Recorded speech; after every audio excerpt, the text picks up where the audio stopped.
C'est une ambiance de mobilisation des grands jours qui aura régné dans les arrondissements de la commune d'Abomey-Calavi au soir de ce dimanche 8 janvier 2023. Au terme d'une journée de vote qui met aux prises 7 partis politiques, le travail n'est pas encore totalement bouclé pour les présidents des bureaux de vote et leurs assesseurs ce soir-là. Il faut faire le point de tout ce qui s'est passé et dresser donc un procès verbal, comme ici, au niveau des postes de vote installés au camp militaire du 1er bataillon des transmissions d'Abomey-Calavi.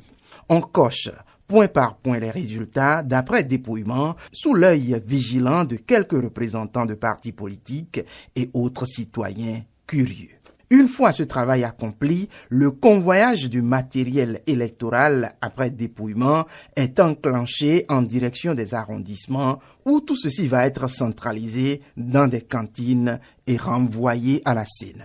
En exemple, ici à l'arrondissement d'Abomey-Calavi Centre, mieux connu sous le pseudonyme de Calavi-Kouta. Tous les moyens sont bons pour y ramener les urnes et les isoloirs qui, pour la plupart du temps, ont servi de tableau pour le décompte des voix lors du dépouillement. Des urnes se transportant à bout de bras sur des motos et voitures arrivent de tous les coins de chaque arrondissement pour atterrir au niveau des bureaux d'arrondissement. Ici comme ailleurs, la mobilisation semble bien forte.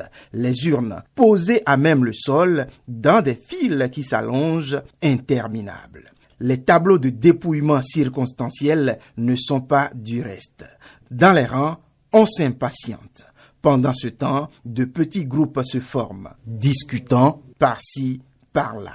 Sur les lèvres, remuant à peine, on ne parle que chiffres. Et dans cette atmosphère, il y aura forcément des inquiets, des tendus, dans le même temps, certains dont le visage restera traversé par quelques sourires.